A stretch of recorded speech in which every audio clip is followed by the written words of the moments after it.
Alhamdulillah, segala puji hanyalah milik Allah.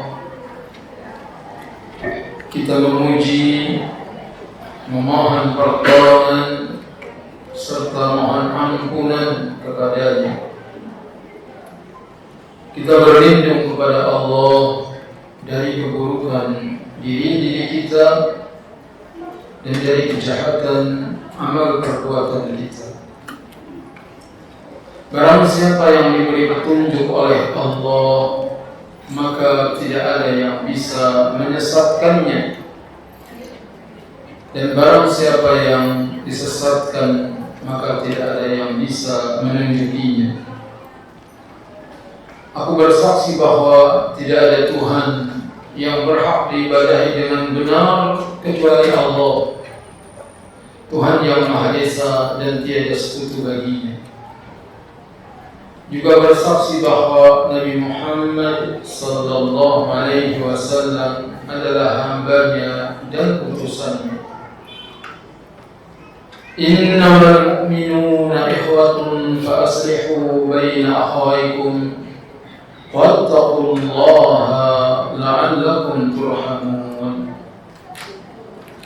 Sesungguhnya orang-orang mukmin itu bersaudara, maka damaikanlah di antara saudaramu. Takutlah kamu kepada Allah agar Allah merahmatimu. Ya ayyuhan nasu inna khalaqnakum min dzakarin wa unsa wa ja'alnakum syu'uban wa qabaila lita'arafu. Inna akramakum indallahi atqakum. Innallaha alimun khabir. Wahai manusia, sesungguhnya kalian diciptakan dari seorang lelaki dan wanita, yaitu Adam dan Hawa. Kemudian kami jadikan kalian bersuku-suku bangsa dan berkabilah-kabilah agar saling mengenal. Sesungguhnya yang paling mulia di sisi Allah adalah yang paling bertakwa. Sungguh Allah Maha mengetahui lagi Maha mengenal. Ya'lamu annamal hayatud dunya la'ibu wa lahu wa zinatu wa tafakhurun bainakum wa takathurun fil amwali wal awlad. Kamathali ghaysin a'jaba al-kuffara nabatuhu thumma yahiju musfarra thumma yakunu hutama wa fil akhirati 'adzabun syadidun wa maghfiratun wa ridwan. Wa mal hayatud dunya illa mata'ul ghurur. Ketahuilah bahwa hidup di dunia ini hanyalah permainan, senda gurau, perhiasan, saling berbangga di antara kalian, bersaing dengan banyaknya harta, bersaing dengan banyaknya anak, bagaikan air hujan yang turun dari langit, yang membuat petani kagum akan tanaman-tanamannya, kemudian menjadi kering. Engkau lihat warnanya kuning, lalu hancur berkeping-keping. Sedangkan di akhirat ada siksa yang pedih, ada ampunan dari Allah dan keridhaan-Nya bagi orang-orang yang lalai. Hidup di dunia ini hanyalah kesenangan yang menipu belaka. Amma ba'du, sesungguhnya sebaik-baik perkataan adalah firman Allah Al-Quranul Karim.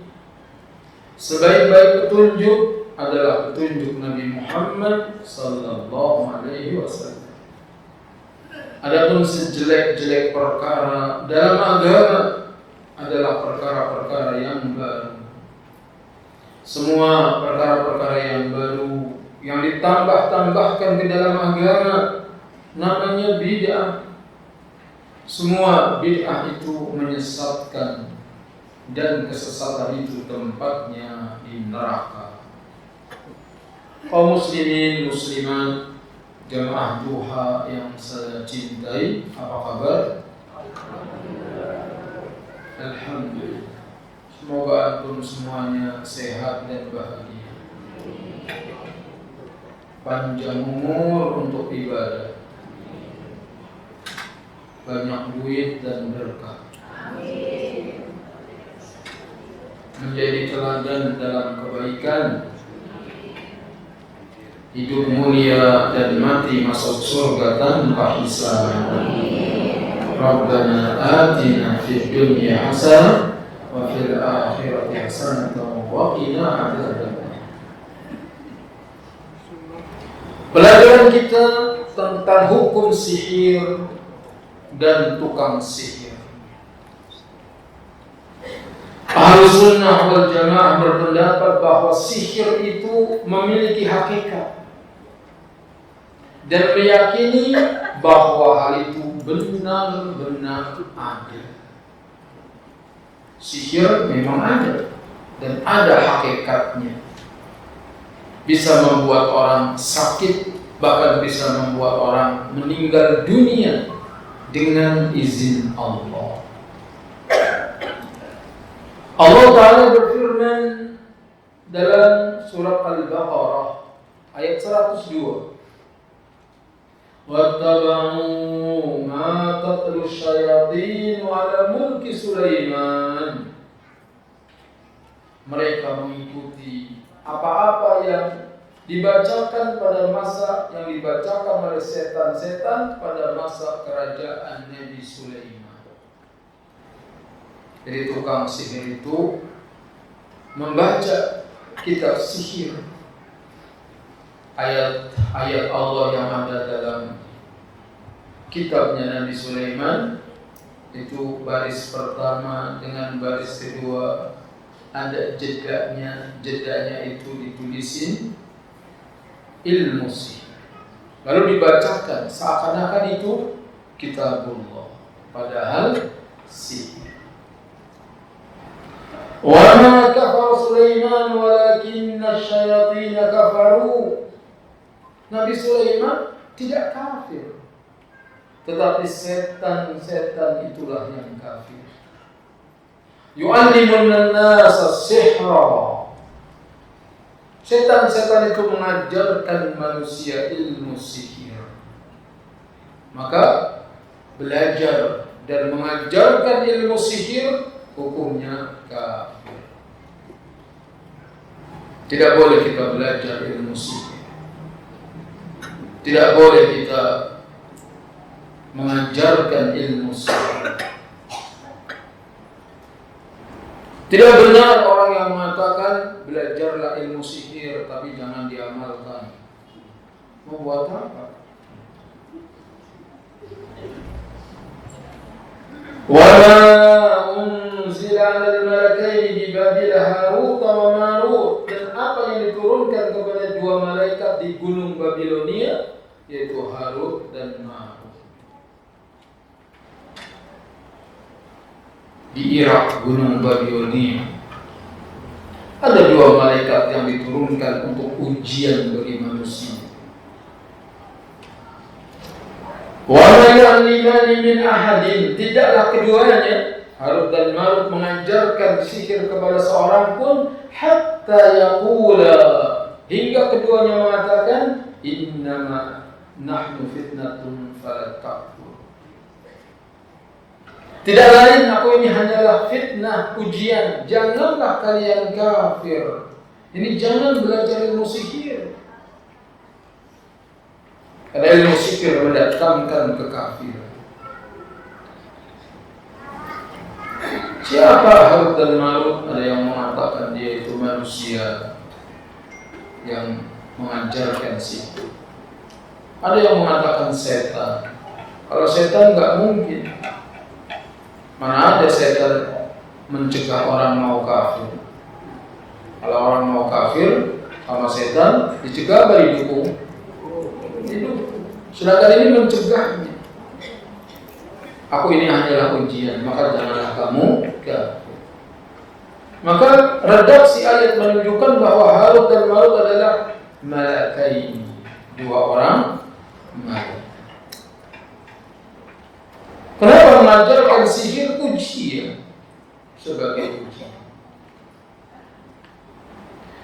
Fayata'allamuna minhuma ma yufarriquna bihi bainal mar'i wa zawjihi. Maka mereka mempelajari dari keduanya apa-apa yang bisa memisahkan antara seseorang dengan istrinya.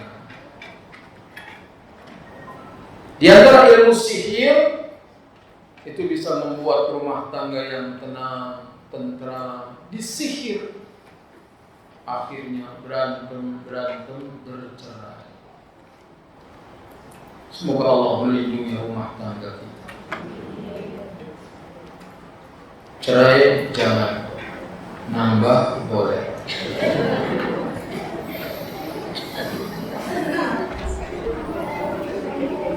Kalau mampu, kalau nggak mampu jangan terjun tanpa payung. Nanti nyungsep jadi pape.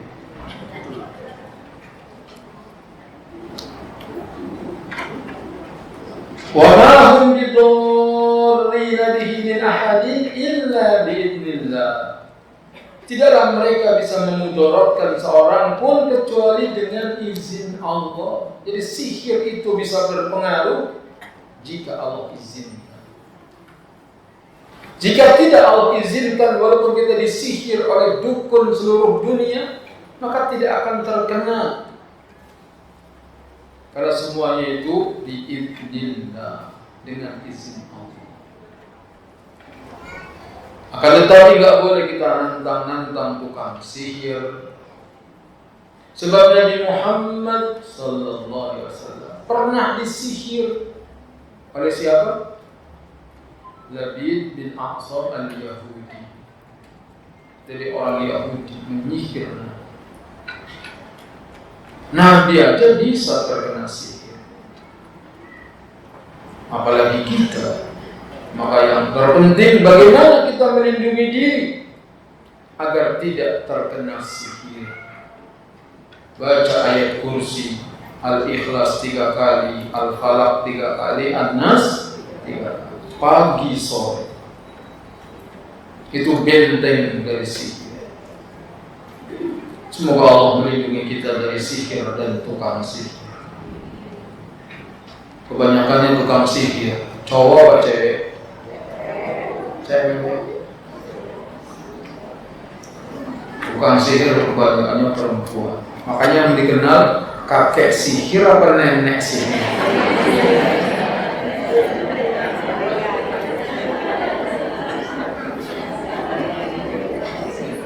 Hal yang terkenal nenek sihir.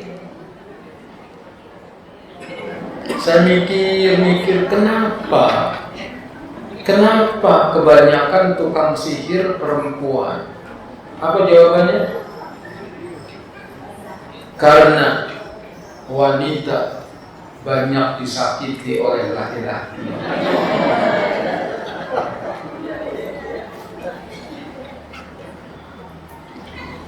Karena banyak wanita yang disakiti oleh, jadi yang mau balas nggak bisa, akhirnya belajar ilmu.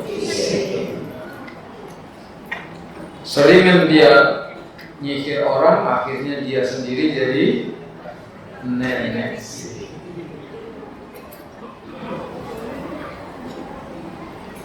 Qul a'udzu birabbil falaq min syarri ma khalaq wa min syarri ghasiqin idza waqab wa min syarri nafatsati fil 'uqad. Wanita-wanita tukang sihir yang meniup pada buhul-buhul. Jadi kalau dibilang kebanyakan tukang sihir perempuan itu bukan tuduhan tanpa dalil. Dalilnya surat Al-Falaq, wa min syarri nafatsat, dari kejahatan wanita-wanita yang meniup fil 'uqad pada buhul-buhul. Nah, di antara media sihir itu dengan buhul-buhul.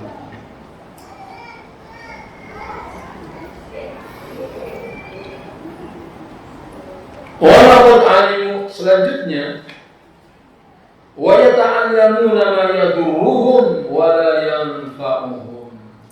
maka mereka mempelajari apa-apa yang memudaratkan mereka dan tidak bermanfaat buat mereka. Sihir itu yang ada hanya bahaya, nggak ada manfaatnya.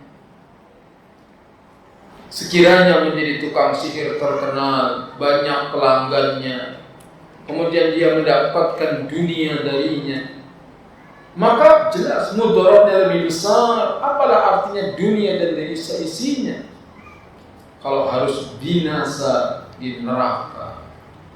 Ana sab'ul mubiqat, 7 dosa yang membinasakan, salah satunya adalah as-sihr, sihir.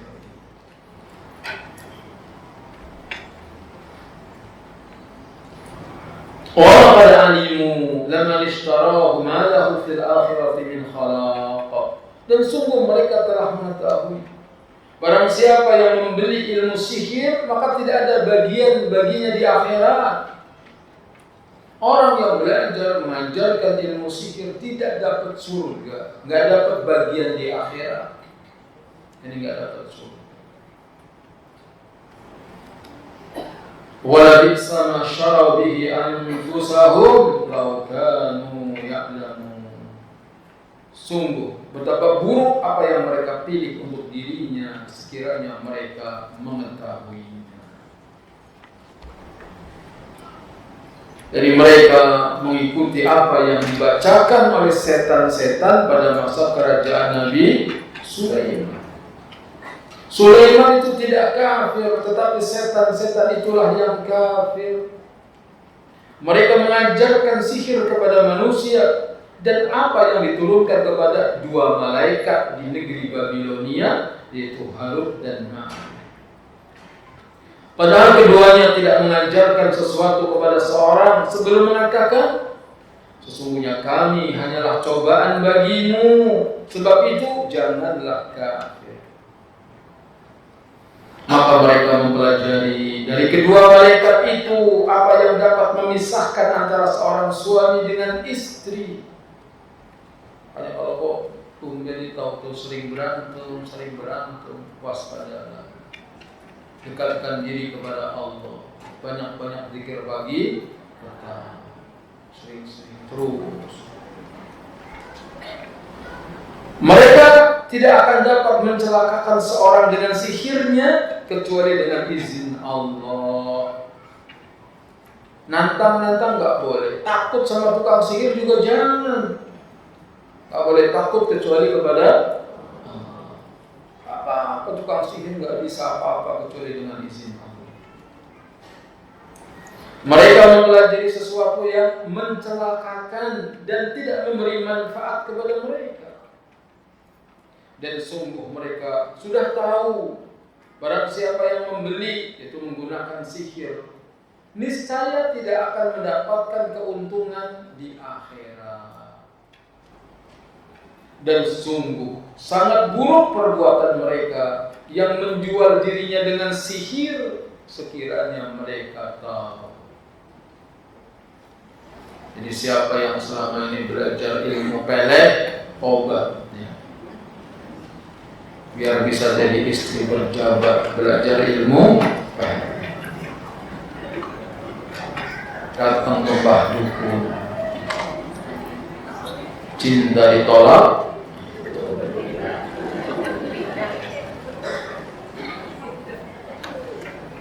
taubat ya, kalau dulu pernah taubat sebelum meninggal.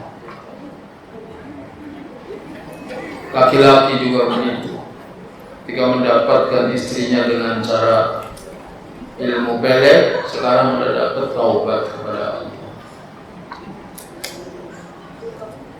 Boleh pelet, tapi pelet Jepang. Pelet apa?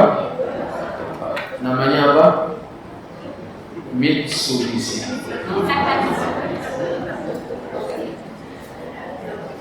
Kalau kita lamar gadis ditolak pakai pelet Jepang. Namanya apa? Mitsubishi. Ketika mertua nolak, kasih Pajero Mitsubishi. Mitsubishi Pajero apa?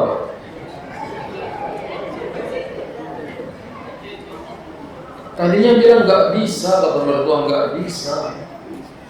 Begitu dikasih Mitsubishi, Mutsi bisa. Setelah dapat Mitsubishi, Mutsi, obatannya tuh anak gadis, kasih Mitsubishi mau nggak? Ibu-ibu mau nggak? Menurut bahasa atau etimologi, sihir berarti sesuatu yang halus dan tersembunyi, samar-samar. Makanya waktu sebelum subuh namanya waktu sahur. Sihir itu remah-remah. Sedangkan menurut syar'i terminologi, sebagaimana yang disebutkan oleh Abu Muhammad Abdullah bin Ahmad bin Muhammad bin Qudamah al-Maqdisi rahimahullah, yang wafat tahun 620 Hijriah, Ibnu Qudamah al-Maqdisi. Dia berkata, sihir adalah jimat-jimat, jampi-jampi, mantra-mantra, buhul-buhul yang ditiup yang dapat berpengaruh pada hati, berpengaruh pada akal, dan berpengaruh pada badan. Jadi jampi-jampi itu bisa berpengaruh pada hati. Yang tadinya nggak cinta jadi cinta karena disihir. Yang tadinya cinta jadi benci. Itu pengaruh daripada pengaruh sihir. Maka stop yang suka pakai jimat, tinggalkan jimat. Orang yang sering pakai jimat berarti ngajinya belum tamat.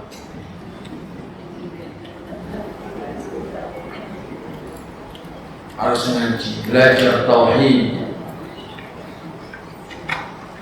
Maka sihir dapat menyakiti, bisa bikin orang beriang sakit. Kok kaki nggak bisa jalan? Jadi ronsen periksa dokter nggak ada penyakitnya, nggak ada kalanya diganggu oleh syaitan. Dapat membunuh dan memisahkan suami dengan istrinya, bisa bikin orang mati di sini. Juga membuat orang saling membenci atau membuat dua orang saling mencintai. Allah Subhanahu wa taala berfirman, "Wa min syarrin naffatsati fil 'uqad." Dan dari kejahatan perempuan-perempuan penyihir yang meniup pada buhul-buhul.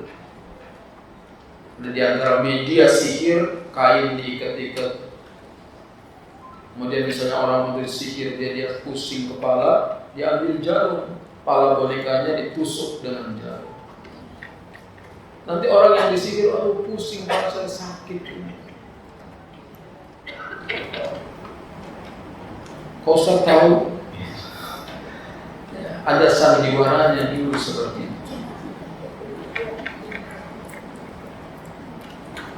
Dan ada cerita-cerita orang yang mencari pesugihan juga seperti itu. Dia pengen jadi orang kaya, misalnya datang ke dukun.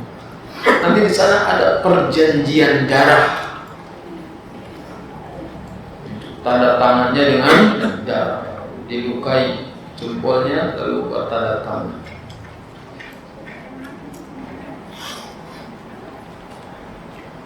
Nanti di sana diperlihatkan katanya ayam, ada induknya, ada anaknya, ada.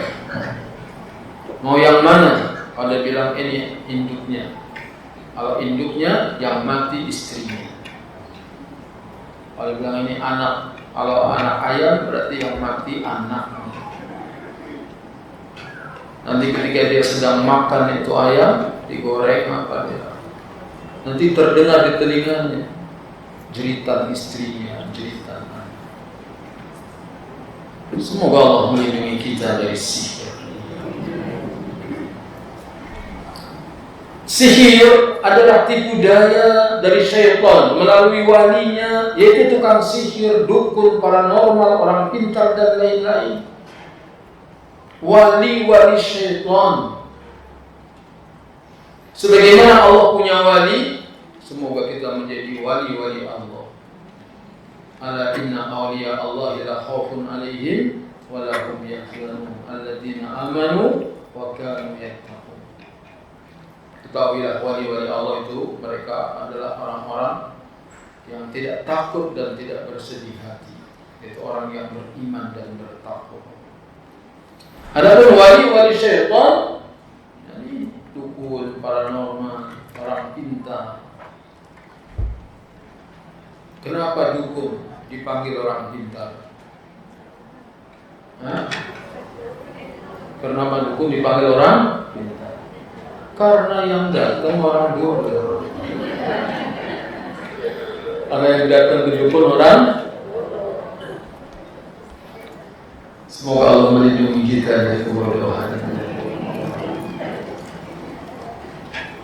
Sihir mempunyai hakikat dan pengaruh. Karena itu kita diperintahkan berlindung kepada Allah dari pengaruh sihir, dari pengaruh guna-guna dan yang lainnya. Sihir dan guna-guna tidak akan mengenai seseorang kecuali dengan izin Allah. Wa ma hum bidarrina bihi min ahadin illa biidznillah. Mereka tidak akan dapat mencelakakan seorang dengan sihirnya kecuali dengan izin Allah. Pada hakikatnya sihir dan tipu daya syaitan itu sangat lemah. Tipu daya setan itu lemah. Allah berfirman dalam surat An-Nisa ayat 76, "Inna kaidas syaitani kana dha'ifa." Sesungguhnya tipu daya setan itu lemah. Yang kuat tipu daya siapa? Yang kuat itu tipu daya perempuan. Jadi yang kuat itu tipu daya wanita. Makanya godaan setan sih kita masih bisa nolak. A'udzubillahi minasyaitonirrajim. Tapi godaan setan cantik, kita udah bilang a'udzubillahi minasyaitonirrajim, malah senyum dia. Allah berfirman mengenai tipu daya wanita, "Inna kaidukunna 'adzim." Sesungguhnya tipu daya kalian itu besar. Semoga Allah melindungi dari godaan wanita.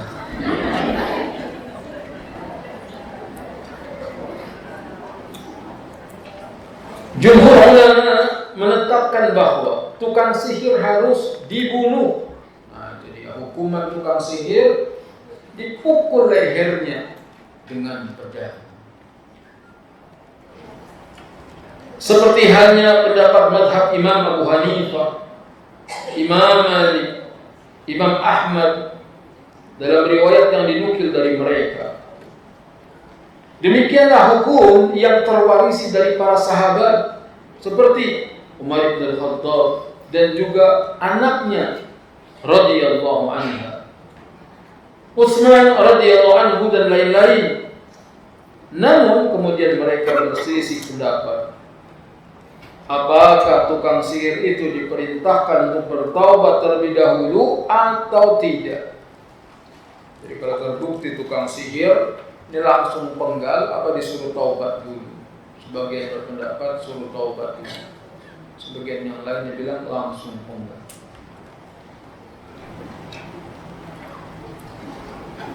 Apakah orang itu menjadikan kafir dengan sihirnya atau dia dibunuh hanya karena kerjaannya yang menimbulkan kerusakan di muka bumi? Dan sihir itu sebenarnya tidak semuanya dibunuh. Jadi pendapat yang lebih tepat, pendapat yang mengatakan kalau dengan sebab sihirnya dia membunuh orang, maka dia dibunuh, kisos. Tetapi kalau sihirnya tidak sampai mematikan orang, maka dia dihukum dengan hukuman yang setimpal sesuai ketetapan hakim. Karena sihir itu bermacam-macam. Ada sihir dengan bantuan syaitan, minta tolong kepada setan, itu yang kafir. Ada sihir-sihir yang bohong, trik sulap saja. Misalnya keris, petir, ditempelin ke badan, kemudian seakan ada yang meledak. Itu pakai listrik. Ada orang sakit, diambil penyakitnya, masukin ke telur. Begitu telur dibuka, ada silet, ada paku, ada jarum. Ini trik saja. Siletnya, pakunya udah dimasukin ke dalam telur. Kalau ada dukun yang begitu, bisa mindahin penyakit ke dalam telur. Antum bawa telur dari rumah, coba pakai telur yang ini, bisa nggak? Mereka nggak mau, telurnya udah disiapin. Dan itu sudah dibongkar oleh pesulap merah. Kebohongannya sudah dibongkar. Ini sihir-sihir yang mainan saja, penipuan saja, mencari dunia. Ada juga sihir-sihir yang memang keterampilan berbahasa, retorika, pinter ngomong. Wa inna minal bayani la sihra. Sesungguhnya di antara kepandaian berkata-kata mengandung sihir. Laki-laki yang pandai merayu, itu dia punya sihir. Waspadalah, waspada. SMS sama akhwat, kenapa donat tengahnya bolong? Kata akhwatnya nggak tahu, dibalas, donat tengahnya bolong agar aku bisa melihat cantiknya wajahmu. Langsung lemes segitu. Itu pertanda sudah terkena apa? Sihir. Digombalin doang mah. Nah, wanita itu lebih suka buah apel daripada buah anggur. Ini wanita suka diapelin daripada dianggurin.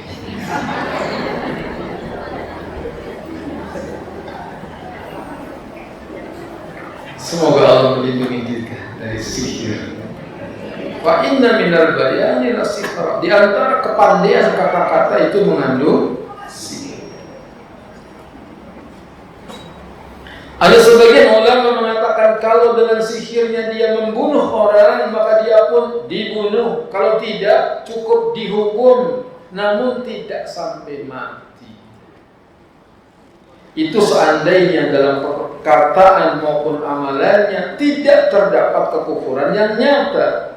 Demikian pendapat yang dinukil dari Imam Asy-Syafi'i rahimahullah dan salah satu pendapat dari mazhab Imam Ahmad rahimahullah. Menurut Imam Syafi'i, Imam Ahmad, tidak semua tukang sihir dibunuh.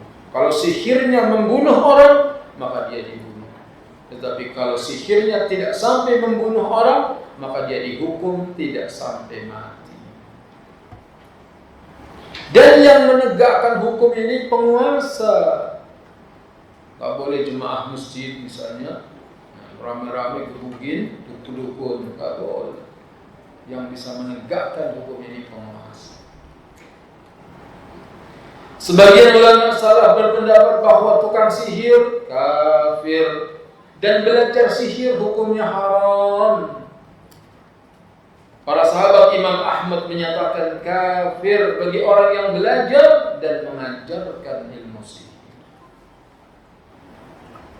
Sihir adalah dosa besar yang membinasakan seorang di dunia dan di akhirat. Tukang sihir tidak akan bahagia dari mana saja dia berada dan tidak akan tenang hidupnya selama-lamanya. tukang sihir gak akan bahagia. Allah berfirman dalam surat Thaha ayat yang ke-69, wala yuflihu sahiru haitsu ata. Dan tidak akan menang penyihir dari manapun datang. Paling banyaknya tukang sihir itu di zaman Nabi Musa. Mereka bisa membuat tali-tali menjadi ular. Maka Nabi Musa lemparkan tongkatnya menjadi ular. Mukjizat. Dan Abu Hurairah radhiyallahu anhu menuturkan bahwa Rasulullah sallallahu alaihi wasallam bersabda, "Ijtanibu sab'al mubiqat." Jauhi oleh kalian 7 dosa yang membinasakan. Semoga Allah selamatkan kita dari dosa-dosa besar. Qalu ya Rasulullah wa ma hun? Kata para sahabat, ya Rasulullah, apa itu 7 dosa yang membinasakan?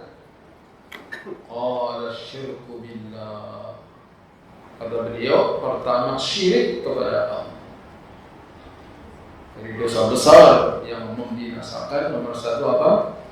Syirik kepada Allah. Memalingkan ibadah kepada selain Allah. Seperti berdoa kepada orang mati di kuburan, syirik. Seperti jimat-jimat, syirik. Wasihru, yang kedua sihir. Dosa yang membinasakan, ranking 2 setelah syirik, sihir.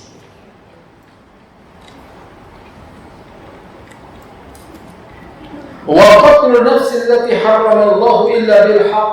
Yang ketiga, membunuh jiwa yang Allah haramkan kecuali dengan cara yang benar.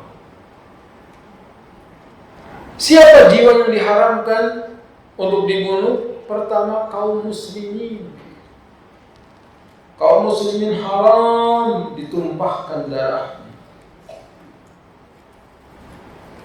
Yang kedua, zimmi. Kafir zimmi, orang kafir yang tinggal bersama kaum muslimin. Dia tidak mengganggu, maka tidak boleh dibunuh.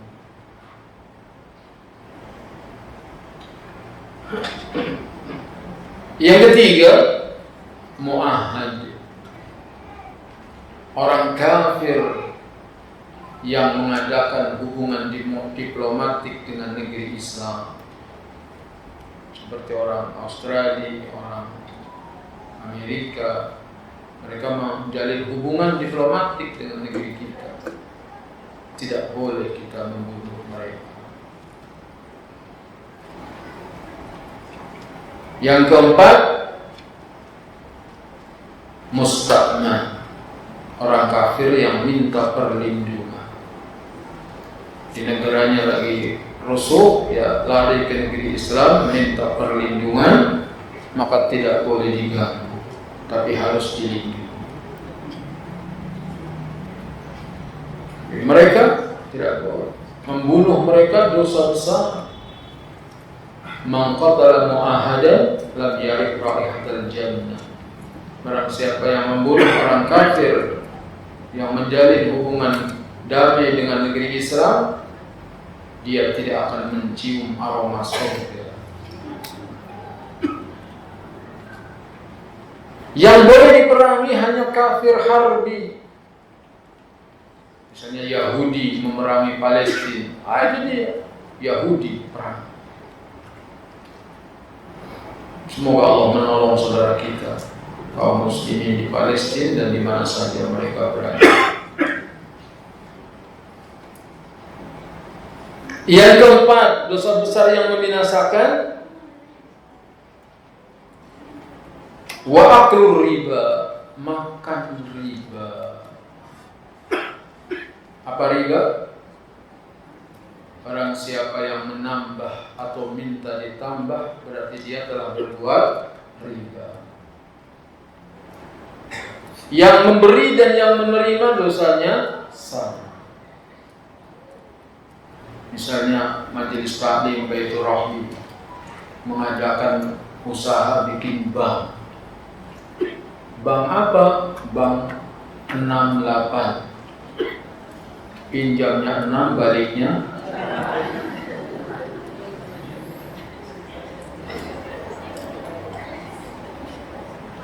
riba, dosa yang membinasakan. Wa yamhaqullahu riba wa yurbi sadaqat. Allah akan hancurkan riba dan Allah akan suburkan sedekah.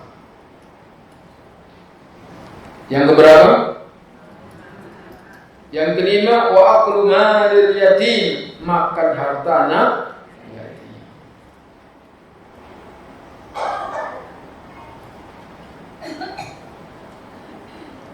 Misalnya ada wanita suaminya meninggal, suaminya kaya, akhirnya istrinya dapat warisan banyak, anak yatimnya juga warisan banyak.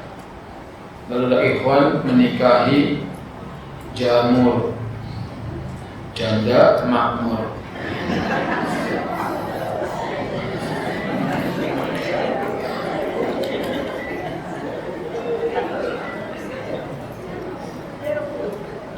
Ikhwannya nggak modal dia, malah dia makan harta anak yatim. Wah, itu dosa besar yang membinasakan.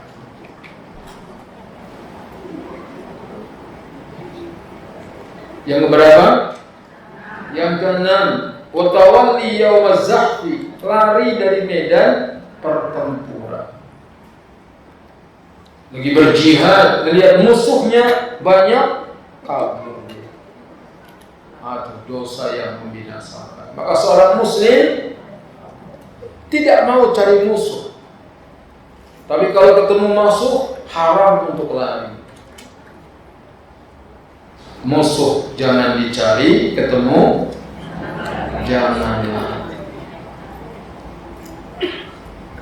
Kecuali lari untuk mengambil strategi siasat perang. Yang ketujuh, wa qadful muhsanatil mu'minatil ghafilat, menuduh wanita baik-baik dengan tuduhan berzina. Itulah 7 dosa yang membinasakan. Nah, salah satunya tadi as-sihru, sihir. Hukuman bagi tukang sihir adalah dipenggal lehernya, yaitu dibunuh. Sebagaimana yang telah dilakukan oleh sahabat Umar bin Khattab, Jundub al-Khair, Hafsah binti Umar radhiyallahu anhum. Namun yang melaksanakan hukum tersebut adalah ulil amri, pemerintah Islam, setelah melalui proses pengadilan. Sudah terbukti, baru dia boleh dihukumi bunuh.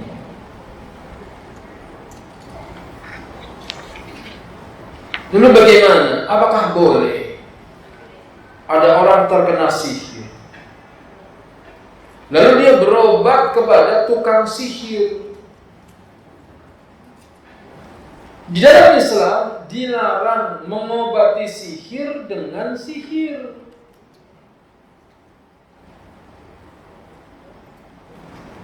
Atau dengan mendatangi dukun. Walaupun dia penampilannya ustaz, pakai gamis, pakai sorban, tapi aslinya dukun. Namanya apa? Usduk. Ustaz tapi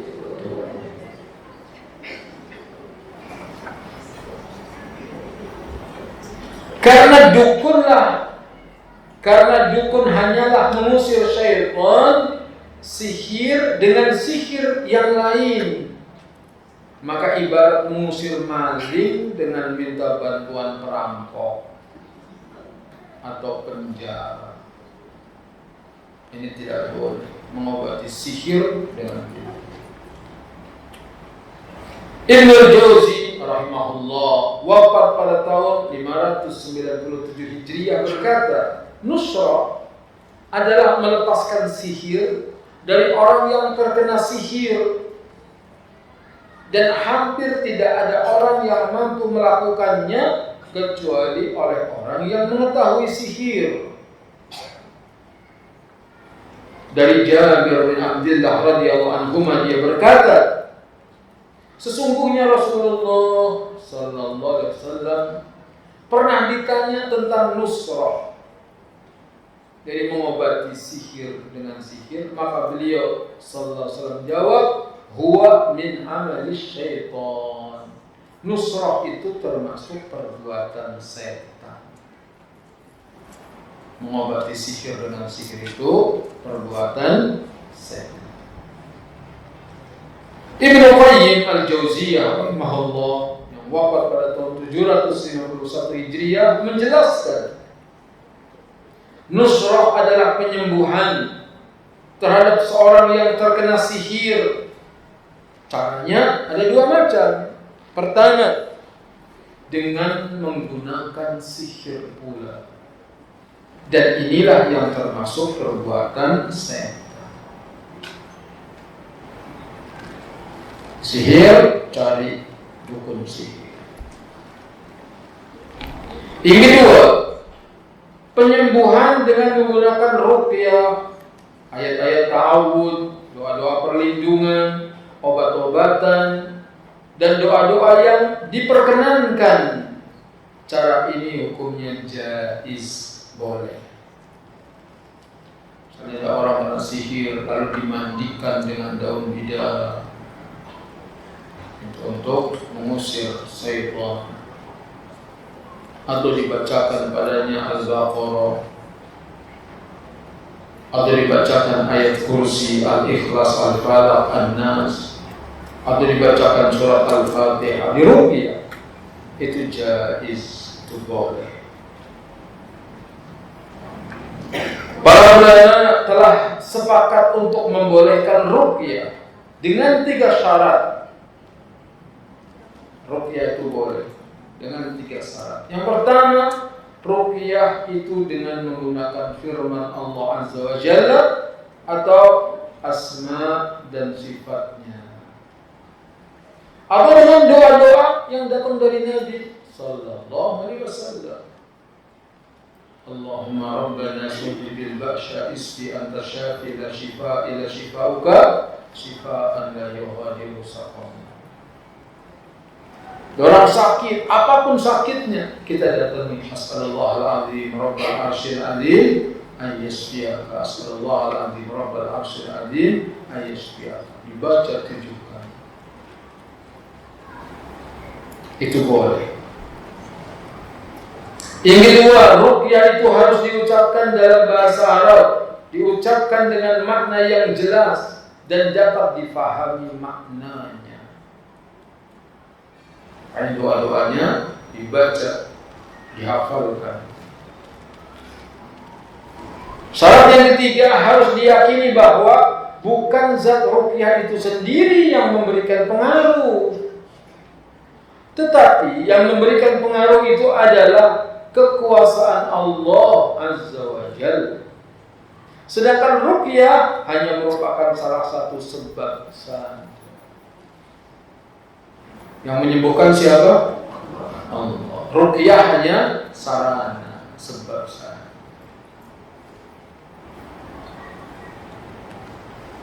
Semoga kita semua sehat dan bahagia, panjang umur untuk ibadah, banyak duit dan berkah,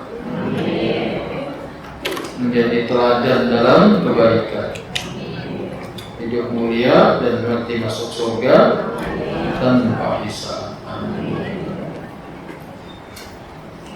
Semoga nanti kita masuk surga bareng-bareng. Ini di surga ngaji lagi. Kalau orang yang senangnya ngaji, nanti juga di sana pengen ngaji lagi. Apabila seorang terkena sihir, terkena santet, guna-guna, kesurupan, jin dan lainnya, maka hendaknya dia berikhtiar sesuai dengan syariat dan mencari obatnya dengan usaha yang maksimal. Dalam usaha seorang hamba untuk mengobati penyakit yang diderita haruslah memperhatikan dua hal. Pertama, bahwa obat dan dokter hanya sarana kesembuhan. Sedangkan yang benar-benar menyembuhkan adalah Allah. Asy-Syafi huwallah.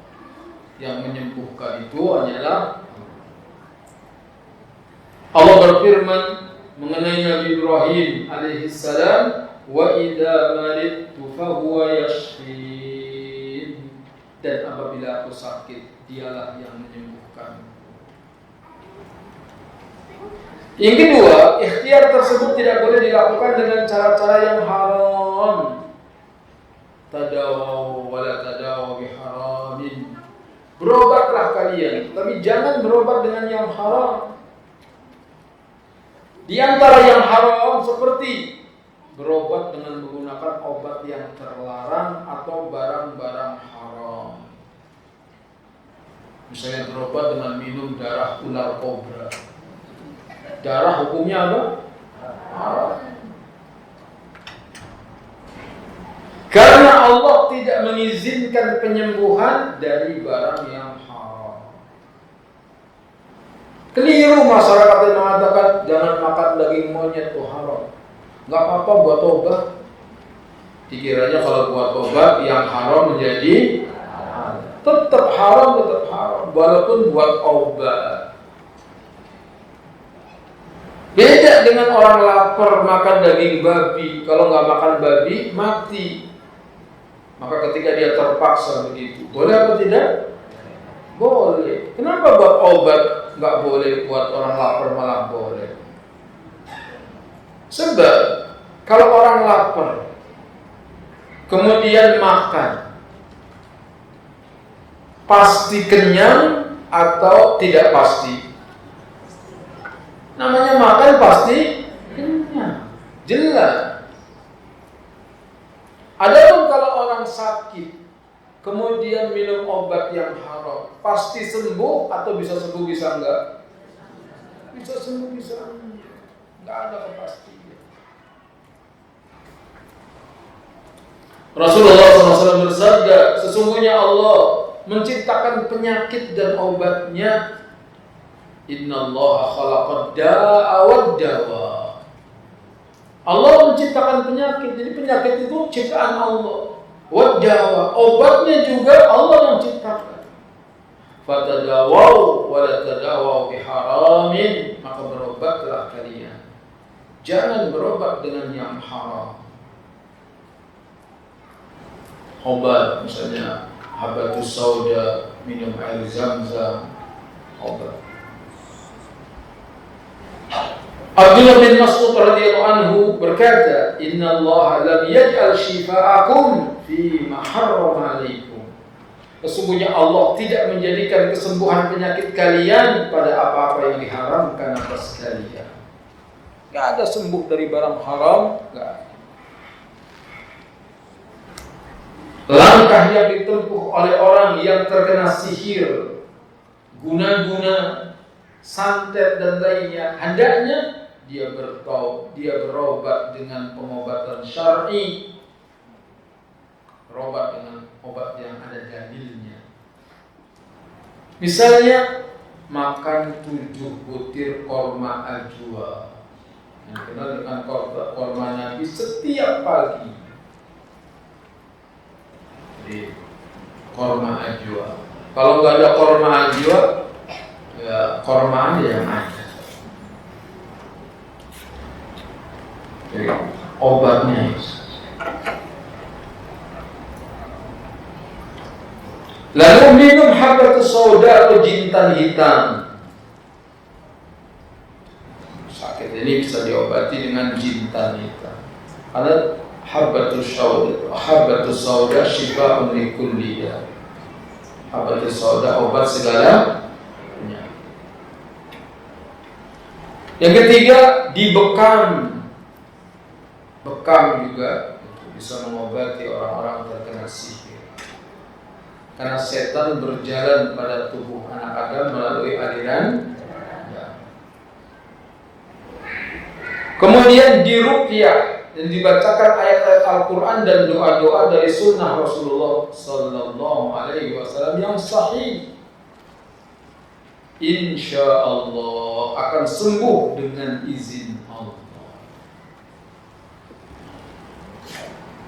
Wassallallahu ala nabiyyina Muhammadin wa ala alihi wa sahbihi ajma'in.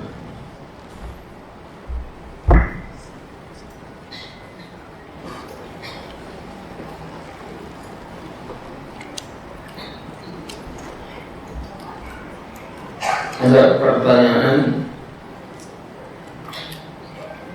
Assalamualaikum. Waalaikumsalam warahmatullahi wabarakatuh. Izin bertanya, apakah totok itu terapi yang disunahkan? Apakah hukumnya orang yang ditotok badannya dengan terapinya yang suka menerka-nerka, seperti kamu ada masalah sama suami, atau kamu ada ain di tubuh kamu. Jazakallahu khairan. Totok pengobatan yang saya baru tahu mungkin sejak 2 tahun yang lalu, karena saya sakit, kemudian berlendir terus mulut batu, sampai kalau mau tidur itu saya bawa ember, ludah di ember itu hampir setahun tiap mau tidur. Kemudian saya menikah lagi,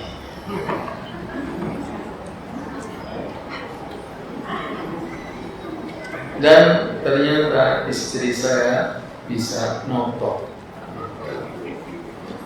Alhamdulillah. Lalu saya coba ditotok, karena sampai jam 11 sampai jam 12 masih ditotok, sakit sekali. Tapi kemudian sembuh. Tadinya saya nggak percaya, cuma ditopok-topok doang, apa sih? Masa bisa? Tapi ditopok terus. Alhamdulillah, sekarang nggak batuk-batuk lagi. Maka pengobatan totok itu saya menganjurkan, karena termasuk saya yang merasakan khasiat.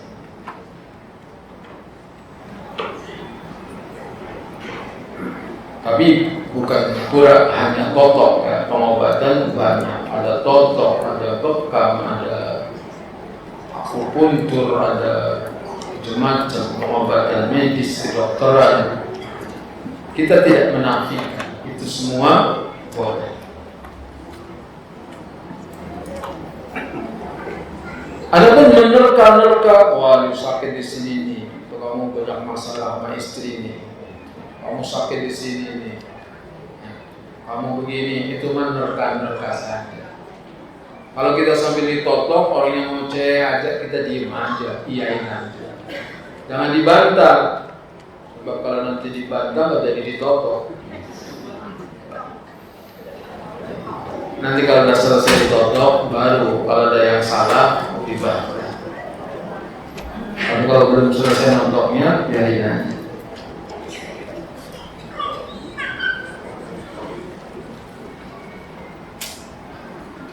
Bagaimana caranya membuang jimat sementara kita tidak memakainya, dan jimat itu hanya dititipkan, sekarang orangnya sudah tidak ada. Ada seorang ayah yang punya jimat golok. Kalau cucunya nginep di sana, suka kalau malam hari ketakutan. Lalu anaknya melihat sosok hitam katanya, suka masuk ke kamar ayahnya. Ternyata di lemari ayahnya itu ada golok. Akhirnya golok itu dititipkan kepada seorang usduk, ustaz tapi dibawa pulang. Baru seminggu dikembalikan lagi, katanya nggak kuat. Bagaimana yang seperti itu? Maka hendaknya dibuang, dikubur misalnya, baca bismillah, atau dibakar. Selesai mengkaji tentang hukum jimat-jimat, pengajian di rumah saya, ada anak muda 2 orang duduk, ada yang lain udah pulang, kajian malam gak ada isya. Dia masih duduk. Kenapa kamu gak pulang? Ini Ustaz, saya mau menyerahkan jimat. Bukannya menyerahkan dolar, malah mana jimatnya? Saya ambil, kemudian kulit, terbuat dari kulit, ditulis raja-raja, alif, alif, ba, jim, gak tahu apa. Akhirnya saya nyalain lilin, saya jepit pakai tang, saya bakar, baca bismillah. Habis saya tanya, "Antum udah nikah belum?" Dia bilang belum. Ini dia jimatnya bikin kamu gak nikah. Semoga yang belum nikah segera dientengkan jodohnya. Semoga yang istrinya 1, sakinah, mawaddah, warahmah.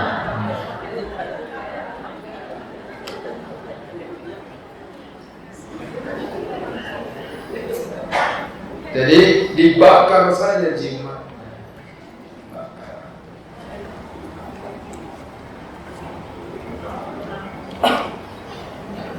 Assalamualaikum. Waalaikumsalam. Tetangga Anda buka praktek dukun. Innalillahi wa inna ilaihi raji'un. Apakah Anda boleh buka praktek ruqyah syar'iyyah? Bukan maksud Anda untuk bersaing, tetapi untuk mengajak masyarakat tetangga ke jalan yang benar. Jazakallahu khairan.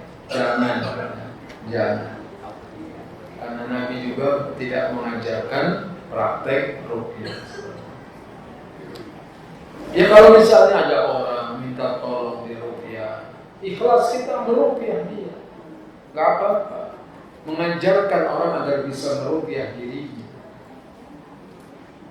Jangan buka praktek-praktek seperti ini. Wallahu a'lam. Nggak usah buka praktek apa. Kalau memang ada orang yang mengambil faedah, insya Allah nanti akan dipanggil orang. Assalamualaikum. Waalaikumsalam. Kalau yang meninggal dengan cara disihir atau disantet, meninggalnya husnul khatimah atau tidak? Terus arwahnya gentayangan atau gimana? Assalamualaikum warahmatullahi wabarakatuh. Waalaikumsalam warahmatullahi wabarakatuh. Orang yang mati karena disihir, disantet, ditembak, digebugin atau mati normal, maka tergantung. Mati husnul khatimah enggak mesti orang matinya di masjid lagi sujud.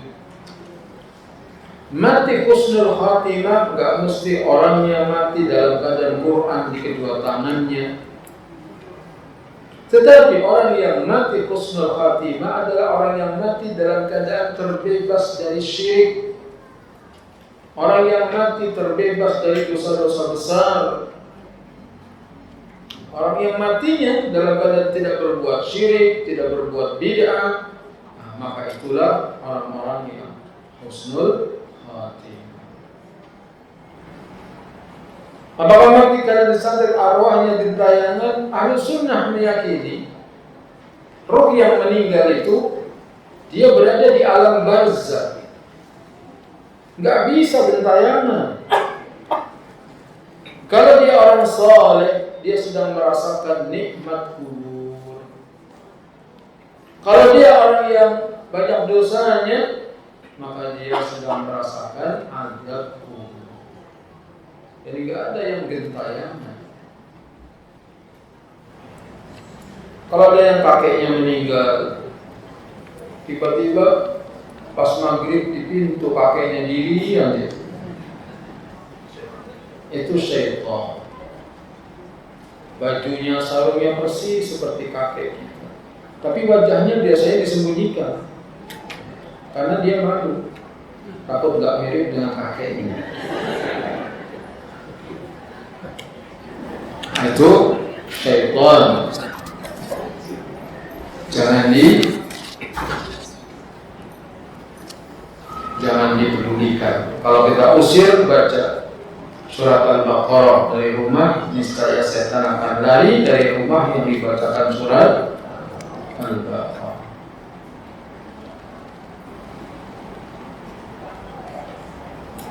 Assalamualaikum Ustaz. Waalaikumsalam. Dari mana asal sihir dan apa syarat-syarat orang yang mau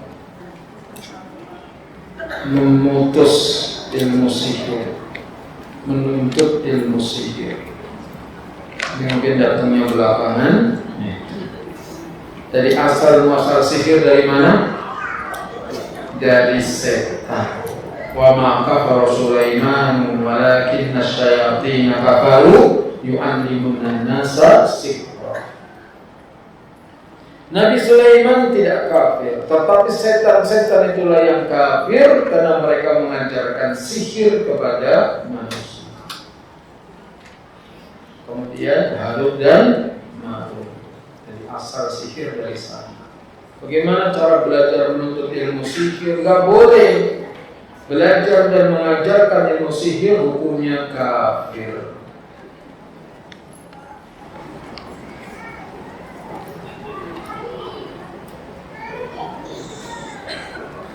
Jika kita mengamalkan Al-Fatihah sebanyak-banyaknya agar kita disayang suami, berdosa atau tidak? Bersayang suami bukan baca Al-Fatihah. Pengen disayang suami, ibu jangan suka nuntut. Dikasih duit dikit senyum, dikasih duit banyak ngakak. Itu suami senang melihatnya, gak pernah marah. Apalagi suami ngasih uang bulanan, ibu duit bulan ini gak usah mas. Kok nggak usah? Yang bulan kemarin aja masih.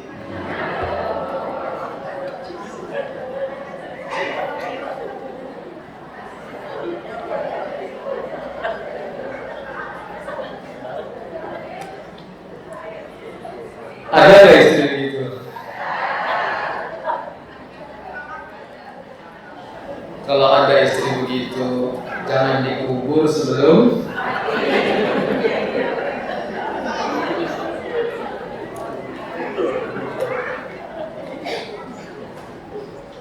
kepengen disayang suami harus sering mandi.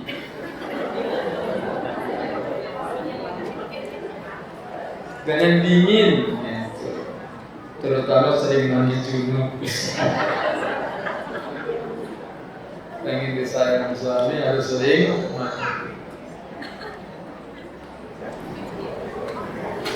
Rajin gosok gigi. Suami datang senyum, ada kangkung di giginya.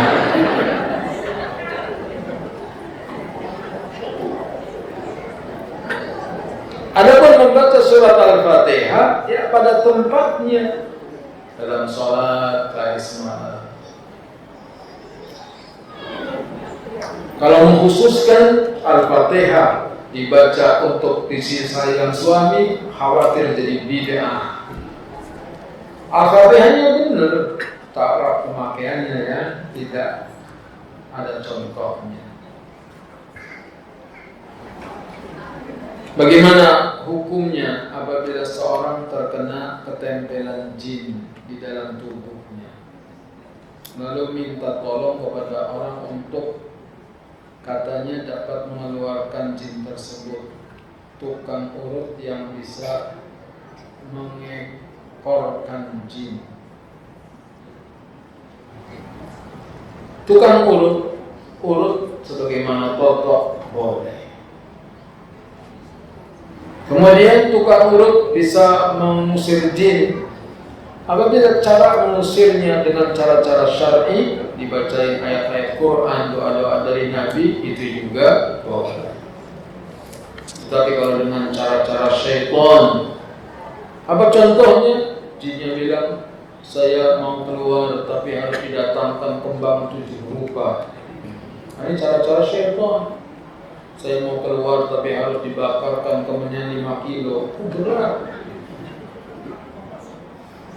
Jangan dituruti setan.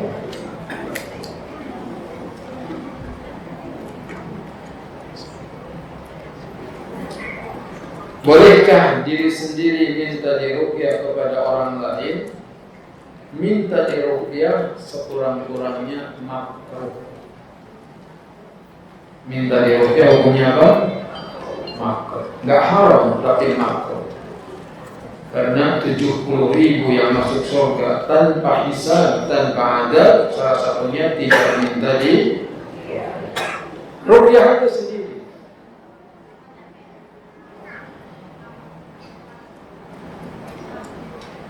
Assalamualaikum Ustaz. Waalaikumsalam. Semoga Ustaz dalam keadaan sehat dan Allah berkahi sisa usianya. Amin ya rabbal alamin. Dan semua jamaah juga semoga panjang umur dan bahagia. Izin bertanya, bacaan ruqyah mandiri apa saja? Baca dari Al-Fatihah sampai An-Nas. Itu termasuk ruqyah syar'i. Kemudian baca doa-doa dari Quran dan Sunnah sudah dikumpulkan oleh Ustaz Yazid, bukunya kumpulan doa dan wirid dari Quran dan Sunnah. Bila ada anak yang rewel di maghrib, apa yang dilakukan? Ada yang bilang melihat jin, harus dibacakan ayat kursi. Betulkah itu? Anak yang rewel, hendaknya dia dipegang badannya. Kalau dia hangat, panas, berarti dia meriang, sakit. Jadi dia lagi apa? Sakit. Hendaknya dibawa ke dokter, diperiksa. Kalau tadi siang habis digendong sama kakaknya jatuh, malam-malam rewel, berarti dia kecengklak atau dibawa ke tukang urut. Kalau dia nangis, tapi badannya gak hangat, gak apa, berarti lapar. Berarti apa? Karena ibunya main HP aja, lupa nyuapin. Ibu-ibu zaman sekarang tuh gitu. Bahkan lagi ngaji seperti ini, kadang-kadang ibunya khusyuk ngaji, anaknya hilang gak tahu kemana. Ada yang tahu-tahu anaknya sudah ngambang di kolam renang, udah meninggal. Itulah kelakuan ibu-ibu zaman now. Tidak semua begitu, tetapi ada yang gak peduli dengan anak. Maka kalau rewel, nangis, badan kok nggak panas, rebus mie, masak telur, suapin, insya Allah anteng dia tidur. Tiap maghrib dia rewel, dari siang nggak disuapin, masak hanya untuk suaminya, masakan buat anak disuapin. Orang nggak mau disuapin. Orang nggak mau makan itu bukan nggak mau, ya sudah, dibujuk anaknya, dirayu. Banyak ibu-ibu nggak bisa nyuapin anaknya karena ibunya endut, anaknya cungkring. Wallahu a'lam. Assalamualaikum. Waalaikumsalam. Saya pernah berobat ke seorang ustadz dan salah satu menghilangkan kiriman atau sihir orang adalah dengan cara menaruh kopi hitam dan kunyit di setiap pintu rumah. Apakah itu termasuk pengobatan syar'i? sesuai dengan ajaran, atau justru itu adalah sebuah bentuk kesyirikan. Tidak ada contoh dengan kopi dengan kopi. Ada mandi dengan daun bidara.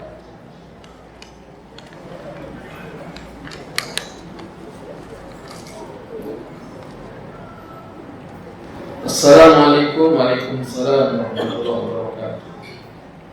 Apa Ustaz izin bertanya di luar tema? Apakah termasuk durhaka kepada orang tua jika kita memilih untuk tidak tinggal dengannya, sedangkan orang tua ingin tinggal dengan kita karena belum menikah? Jawabannya iya. Jadi durhaka sama orang tua. Kita belum menikah, orang tua minta ditemani, maka turuti orang tua. Dan khawatirnya karena suka melawan orang tua itulah yang membuat jodoh jadi jauh. Maka kadang-kadang salah apa saya? Kenapa saya belum dapat jodoh? Salah satunya karena terutama anak perempuan sering membantah ibunya. Sama bapaknya jarang, tapi umumnya anak perempuan itu melawan sama ibu.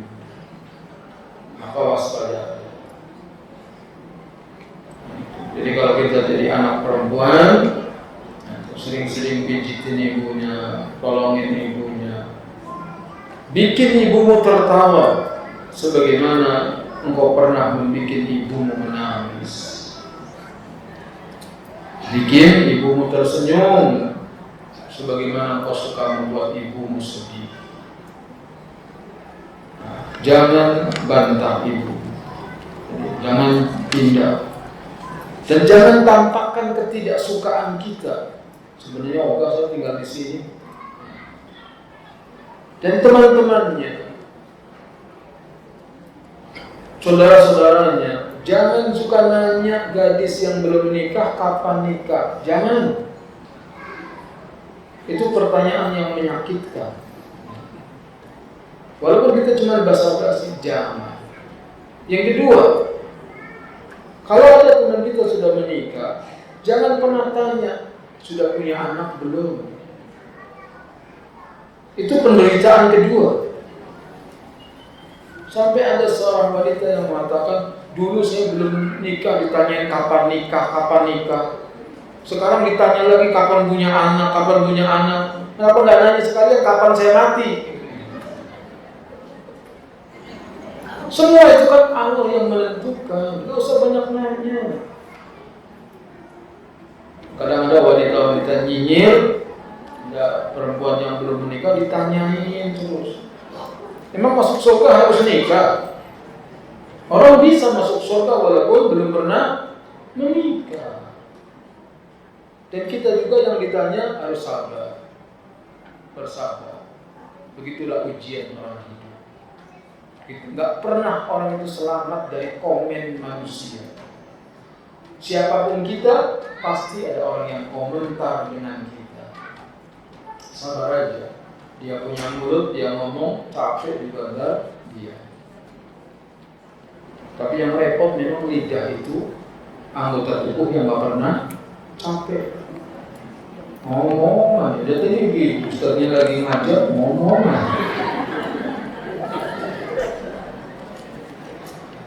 Karena lidah itu anggota tubuh yang nggak pernah capek.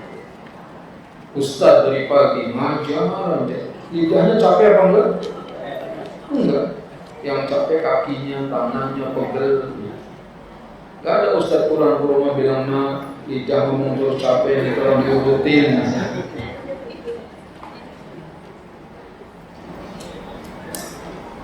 Beliau memang sangat perhatian dengan kebutuhan kita, namun tidak mengerti kondisi mental anak-anaknya yang terganggu karena sering berkata kasar dari kecil sampai dewasa.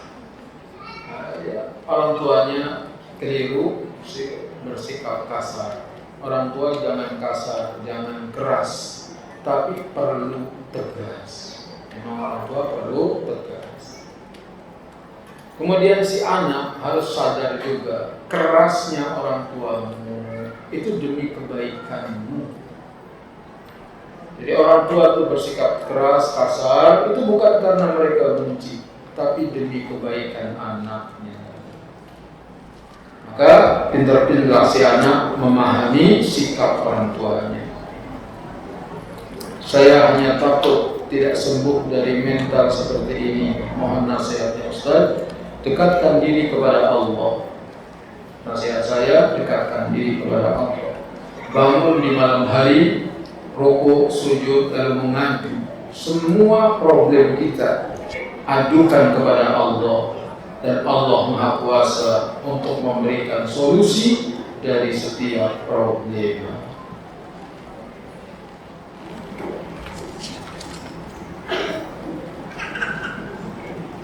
Assalamualaikum warahmatullahi wabarakatuh. Ada seorang dukun di dunia, dia telah percaya Allah hanya percaya kepada hal-hal yang berserah, hal-hal sihir, paranormal. Lalu pas sudah sekarat mau meninggal dia bertaubat. Apakah dia termasuk muslimin? Iya. Sekalipun dia dukun dari kecil sampai mau mati dia taubat, maka dia termasuk muslimin dan insya Allah husnul khatimah. Karena orang itu dinilai dari akhir hidupnya. Innamal a'malu bil khawatim. Kalau mandi air garam itu termasuk syirik, ada iklan dari ustazah. Mandi air garam itu bagus untuk menghilangkan kuman. Terutama orang yang kudisan bagus mandi air garam. Gak apa-apa mandi air garam, mandi air laut boleh. Tapi kalau meyakini mandi air garam itu bisa membuat enteng jodoh, bisa mendatangkan rezeki dan lain-lain, maka harus tanya dalilnya. Qul hatu burhanakum in kuntum shadiqin. Mohon maaf apabila banyak kekurangan. Allahumma aqsim lana min khasyatika ma tahulu bihi bainana wa baina ma'asik, wa min ta'atika ma tuballighuna bihi jannatak, wa min al-yaqini ma tuhawwinu bihi alaina masa'ib ad-dunya. Allahumma mat'ina bi asma'ina wa absarina wa quwwatina ma ahyaytana waj'alhu al-waritha minna waj'al thaqrana 'ala man zalamana wansurna 'ala man 'adana. ولا تجعل مصيبتنا في ديننا ولا تجعل الدنيا أكبر همنا ولا مبلغ علمنا ولا تسلط علينا ما لا يرحمنا. ربنا اغفر لنا ولإخواننا الذين سبقونا بالإيمان ولا تجعل في قلوبنا غلا للذين آمنوا ربنا إنك رؤوف رحيم. ربنا آتنا في الدنيا حسنة وفي الآخرة حسنة وقنا عذاب النار والحمد لله رب العالمين. سبحانك اللهم وبحمدك أشهد أن لا إله إلا أنت أستغفرك وأتوب إليك. والسلام عليكم ورحمة الله وبركاته. Waalaikumsalam warahmatullahi wabarakatuh.